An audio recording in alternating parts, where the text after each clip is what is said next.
शब्दाचा अर्थ सांगितला, अक्षर शिकवून आम्हाला शब्दाचा अर्थ सांगितला, कधी प्रेमाने तर कधी रागून जीवनाचा मार्ग दाखविला.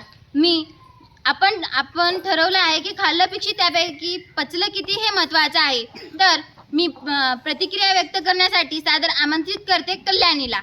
नमस्कार मित्रांनो, आज आपल्या शाळेमध्ये काही पाहुणे आले आहेत आणि आपण त्यांचं स्वागत केलं.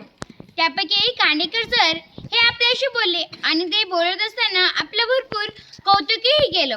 आणि त्याचबरोबर आपल्या शाळेचे व आपल्या शाळेत जे आपले जे गुरु शिकवतात ना, त्यांचंही त्यांनी कौतुक केलं. मित्रांनो, आपलं तर हे आहे, जर कुणी पाहुणं आलं तर आपण त्यांना अतिथी म्हणतो आणि जर ते आले तर आपल्याला फारच आनंद होतो, कारण की ते जर आले तर आपल्या शाळेमध्ये पुन्हा एक कार्यक्रम होतो. म्हणूनच आपल्याला फार आनंद होतो. आणि आज हे जे 3 पाहुणे आले आहेत त्यापैकी कांडेकर सर जे बोलले ते सर खरंच आहे, कारण की सर जे शिकवतात त्याचं जर आम्ही अभ्यास केलं त्याचंच हे फळ आहे की आम्ही कोणत्याही गोष्टीमध्ये पुढे आहोत. सर आमचे गुरुजी हे प्रत्येक गोष्टी आम्हाला समजून सांगतात हे पण आहे. सर आज जे तुम्ही इथे आलात म्हणून मी तुमचे फार फार कृतज्ञता व्यक्त करते. आणि सर कांडेकर सर जे तुम्ही आज बोललात ते पण खरंच आहे.